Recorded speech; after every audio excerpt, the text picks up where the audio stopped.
It's been 3 weeks since the head gasket blew on the 95 red Land Cruiser. Went ahead, disassemble, sent in the block to get machine, pressure checked. All the parts are clean, ready to go.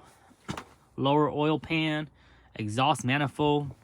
The gasket surface has been grinded down, or at least wire brushed down.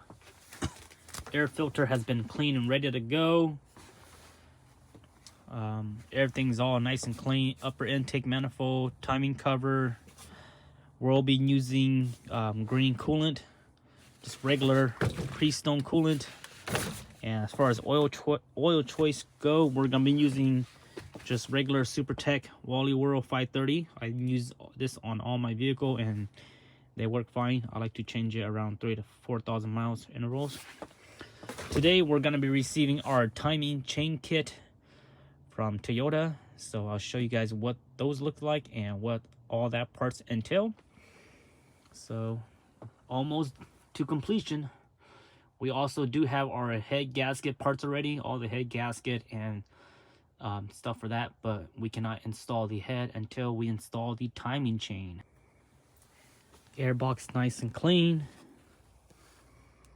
Intake tube, timing cover, oil pump seal, oil pump install, front axle seal, not the axle seal, front crank seal, all nice and pressure wash and degrease. Got most of the dirt off. Lower upper intake, this is the upper intake with the EGR delete. This is the keychain plate from Wits End. This is the old gasket for the throttle body. We'll be using new ones, but for the most part it's all pressure wash, all nice and clean. Here's the fan clutch and the fan. I try to pressure wash as much dirt as I can, so this is the best we can get.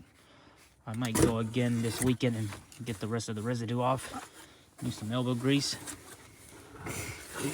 Inside this box we have miscellaneous connectors. These are all the coolant connector. This is the thermostat housing. This is the radiator to the radiator thermostat. This is the upper radiator housing on the cylinder head. This goes to the radiator nipple that broke, that I told you guys. This is the coolant bypass. There's two pieces. There's that piece and this piece here. There's an O-ring that goes in here. And then this is also the part of the, this is where the thermostat goes. This goes on this piece right here. This goes like that on the timing cover. And we actually had to order the gasket too, because the gaskets are separate. Those are coming in today. This right here is the oil pressure float that goes on the upper oil pan, the big oil pan. Be very careful not to break this piece here. This is a plastic piece and it's meant to go up and down because it, I believe it detects the pressure or the oil. So this is all cleaned up, ready to go. This is a throttle body cable that goes on the exhaust manifold cylinder, and this is the crank sensor cable protector that goes on the oil pan.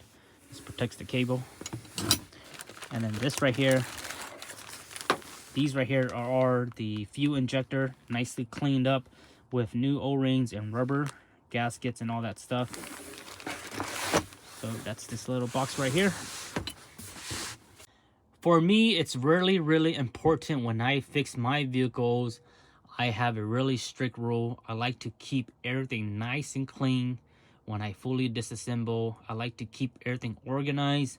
I know a lot of folks out there aren't like that. They just throw things around. You can do whatever you prefer to do, but I always like to keep my parts clean, organized, and just ready to put back together.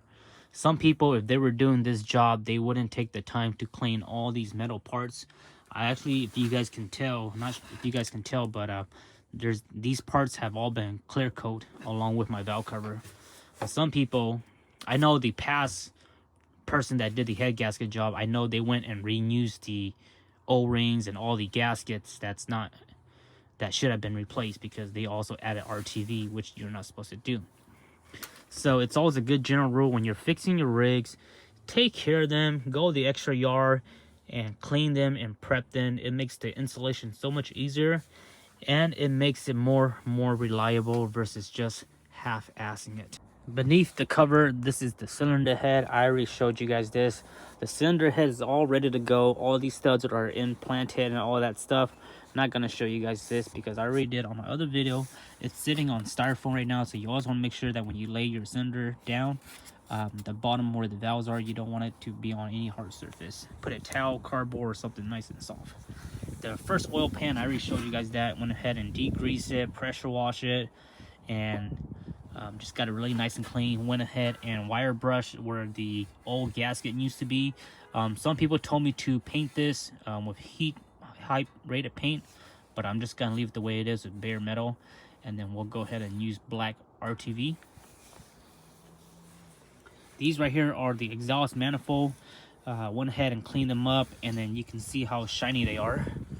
So it's been nice and clean. And then I went ahead and used the brass wire brush wheel to clean the surface mating area. So we got all that old grease and all the old residue off. So this stuff here is really nice and clean, ready to go. Also went ahead and make sure that all the exhaust studs down here, they're not stripped or cross threaded, and that they're nice and clean. And before I install this, I'll go ahead and give this a quick brake parts clean. Spray it down with some brake parts and go from there. This is the exhaust side. This is the one that's on the farthest where number 6 connects to, so you can see all the white residue. I believe this is coolant, whereas on this one you don't have any of that stuff. So all nice and clean, ready to rock and roll. And then last is the valve cover. I showed you guys that on the last video. Clear coat. Went ahead and installed the spark plug tube seals already. These two parts right here, I also ordered them last minute. I forgot to order these when I was ordering my head gasket. So part number 12262666021, that's the hose for the valve cover. This is the one that's next to the PCV. They just called it the valve cover breather hose, or whatever you want to call it. It goes from the valve cover to the throttle body, or through the top of the first intake, upper intake. And then the hose, you also want to buy the clips, 90467200002. These are sold individually, so I went ahead and just ordered 2. I could have used my old one, but why not? These are like a couple cents only, so make sure you replace all your rubber hoses. Our timing chain kit parts just came in. We are missing one thing, and I'll go over that in a bit. So this is a little bit of the list right here. We'll go ahead and start on this side. We're going to go through this really fast. This is the timing chain guide. This is the one that goes on the passenger side slipper chain. 13555966011. That's the one that's curvy. And the other one is more of a straight one. This one goes on the driver's side. 13561666010. We have our new cam chain tensioner. 13540666011. We have a new chain. 13506666010. We have the camshaft sprocket. This is the big sprocket that goes on top of the cam. 13523666020. We have the crank gear sprocket. 13521666020. Baby, don't touch. Hold up. My little boy's here. And then for some reason, I went ahead and ordered extra gasket oil cooler. I don't know why I got these because I already had them. So this is the oil cooler gasket, 2 of them. And then this is the square O-ring that goes on the bottom of the timing cover. These are pretty cheap, so I went ahead and ordered 2. 11328666020. Hold on, baby. Baby, don't touch. Hold on. And then this is the rear axle seal. I went ahead and ordered just the gasket, just for the heck of it, spare parts. You don't need this for the timing. And then this is one of the O-ring that's inside of the timing cover. This is the smaller one, 96721240240. The big O-ring inside of the timing cover, that one didn't come through, so I had to order that one through another dealership, and that one's not here yet, so we can't install the timing cover until that piece come in. We can go ahead and install the chain and the sprocket, but not the cover yet.